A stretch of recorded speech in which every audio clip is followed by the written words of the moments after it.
Se você ainda não fez o seu planejamento do ano e não tem a mínima ideia de como fazer, fica aqui nesse vídeo que eu vou te ajudar. Quando eu estava fazendo meu planejamento, eu senti no meu coração de gravar um vídeo falando sobre isso com vocês.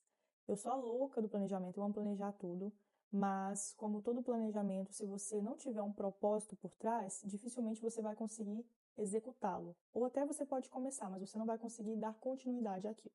Então, o primeiro passo que você precisa fazer quando você vai fazer um planejamento é orar.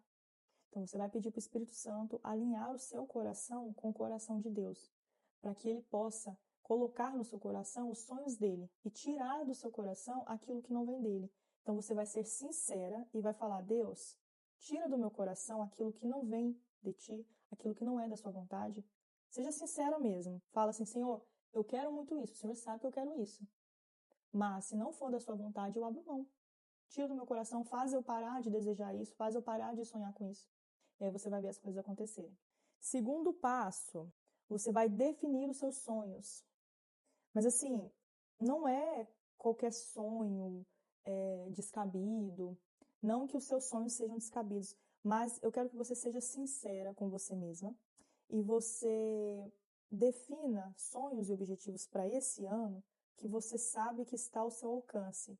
Não no sentido de você estar limitando o poder de Deus para te abençoar ou te capacitar, mas você ser sincera com aquilo que é da sua parte em fazer, porque Deus faz a parte dele, você precisa fazer a sua. Então, você precisa definir algo que você tem consciência de que, não, isso aqui é possível que eu faça esse ano, tá? Por quê? Para você evitar frustrações e também para que você consiga caminhar em prol de algo e não em prol de uma ilusão.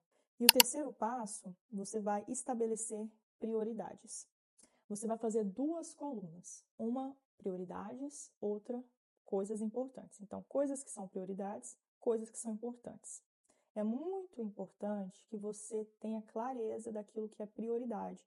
Então, você vai pensar com muito cuidado, muito zelo sobre aquilo que realmente será uma prioridade durante o seu ano. Naturalmente, essas prioridades estão ligadas diretamente àquilo que são os seus sonhos, seus objetivos, que a gente acabou de definir no passo anterior. Então, são ações que estão ligadas ao seu sonho, entende? Então, aquilo que você vai definir como prioridade vai te levar ao seu sonho, à realização, à concretização do seu sonho e do seu objetivo. Por exemplo, duas das prioridades que eu estabeleci foram estudar a Bíblia mais intensamente e iniciar e manter constância no meu canal do YouTube. Um conselho que eu te dou é: não estabeleça muitas prioridades, talvez 5, 6, tá? Mas defina exatamente o que realmente é prioridade nesse ano. Outro conselho que eu te dou é: defina a sua prioridade como uma semente. Como assim? Eu vou te explicar. Por exemplo, eu poderia ter colocado aqui atingir X número de inscritos no canal do YouTube. Mas não, eu coloquei o como eu vou atingir isso. Então, eu coloquei uma semente, que é, primeiramente, iniciar o meu canal no YouTube e ser constante. Então, é uma semente que vai frutificar e vai dar esse fruto, que seria atingir X número de inscritos no YouTube, tá? Não que essa seja a minha maior meta, mas isso será uma consequência, será uma métrica de que sim, eu vou atingir o meu objetivo pelo qual eu iniciei esse projeto aqui no YouTube. Então pense dessa forma, como uma semente que vai te dar esse fruto, ao invés de você colocar apenas o fruto. Entende? Assim você vai ter mais clareza para poder fazer tudo isso na prática, para poder colocar em prática no seu dia a dia. Agora, na segunda coluna, você vai colocar as coisas que são importantes, tá? Elas são importantes, mas não são prioridades. Então, essas coisas importantes da segunda coluna, elas não podem atrapalhar as coisas que você estabeleceu na primeira coluna de prioridades. Por que você precisa ter essa diferenciação? Porque senão você não vai conseguir gerir tudo isso na prática. Então, quando você tem clareza do que é importante e do que é prioridade, vai ser muito mais fácil você gerir o seu dia a dia, a sua rotina, as suas ações durante os seus dias. Então, por exemplo, eu coloquei aqui na coluna de coisas importantes, estudar mais inglês esse ano.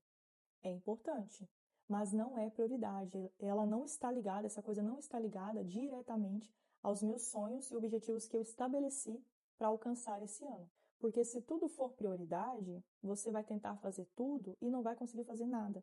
E aí vai acabar o ano, vai vir a frustração, aquele sentimento de que você está nadando, nadando e não está saindo do lugar. Quarto passo, novos hábitos e ações. Então, você vai refletir sobre tudo isso que você escreveu até aqui no seu planejamento e você vai pensar em hábitos, ações que você pode adquirir, criar para te ajudar no desempenho desse planejamento na prática. Por exemplo, no meu caso, eu coloquei aqui usar um caderno de anotações para o meu estudo bíblico, coisa que eu não fazia antes.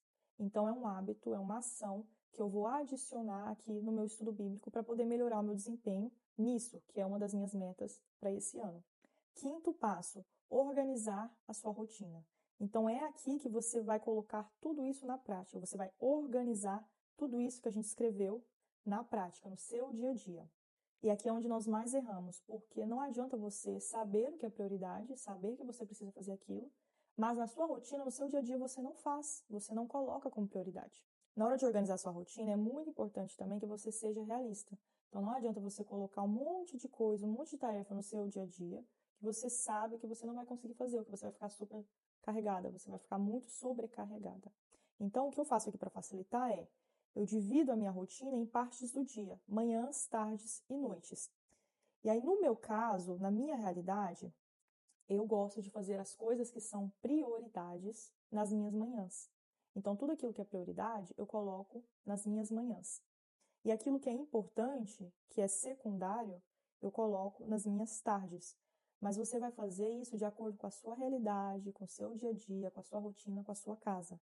Mas o ponto é importante que você coloque as prioridades em um momento do seu dia que você sabe que você terá menos interrupções. É claro que imprevistos acontecem, mas você tem ali uma noção da parte do seu dia que você conseguirá ter mais sossego para você fazer as suas coisinhas. Outra coisa que diferencia aquilo que é prioridade daquilo que é importante é quantas vezes você vai fazer aquilo no seu dia, quanto tempo você vai gastar com aquilo durante a sua semana. Então, por exemplo, enquanto eu coloquei estudar a Bíblia 5 vezes na semana, eu coloquei estudar inglês 2. Por quê? Porque não é uma prioridade. Outro ponto é, quando acontece algum imprevisto e eu tenho clareza daquilo que é prioridade, facilmente eu consigo gerir aquele imprevisto, gerir o meu dia. Então, naturalmente, se eu só tenho tempo para fazer uma coisa da minha lista, eu vou fazer aquilo que é prioridade. E aquilo que é importante, infelizmente, vai ficar para outro dia. Mas quando eu não tenho clareza daquilo que é prioridade, eu acabo fazendo, e no final das contas, eu não sei o que eu fiz, eu me sobrecarreguei e eu não saí do lugar. Outro conselho que eu te dou é faça testes. Crie uma rotina ali, planeje uma rotina, teste ela na prática. Se você vê que você não se adapta realmente a ela, faça outra, não tem problema, acontece. Eu já mudei de rotina várias vezes. Às vezes você tem um compromisso naquele mês, você tem uma agenda um pouco mais cheia, você tem compromissos que você não teria nos outros meses, então você vai ter que readaptar mesmo. Então não tem problema, faça testes, vai entendendo aquilo que você se adapta, aquilo que a sua casa, a sua família se adapta, e você vai encontrar o melhor jeito para você. Então, a melhor rotina é aquela que funciona para você. Por outro lado, eu preciso te alertar em relação ao comodismo. Então, seja sincera com você mesmo e se pergunte: será que eu realmente estou sobrecarregado ou sem tempo? Ou será que eu posso me esforçar um pouquinho mais? Talvez você só precisa reduzir as redes sociais. Talvez você só precise acordar um pouquinho mais cedo ou até mesmo rever ali o seu planejamento e se organizar melhor. E por fim, eu gostaria de te dizer que eu sei que não é fácil. Às vezes a gente está com preguiça, sem motivação, e é muito difícil manter a constância. Não é fácil. Mas não desista. Peça a Deus para te capacitar e não desista. Esse ano você vai florescer, tá? Já chega de passar o ano todo sem fazer suas coisinhas. Eu declaro que esse ano você vai florescer em nome de Jesus. Eu desejo que esse vídeo tenha te abençoado de alguma forma. A gente se vê no próximo vídeo.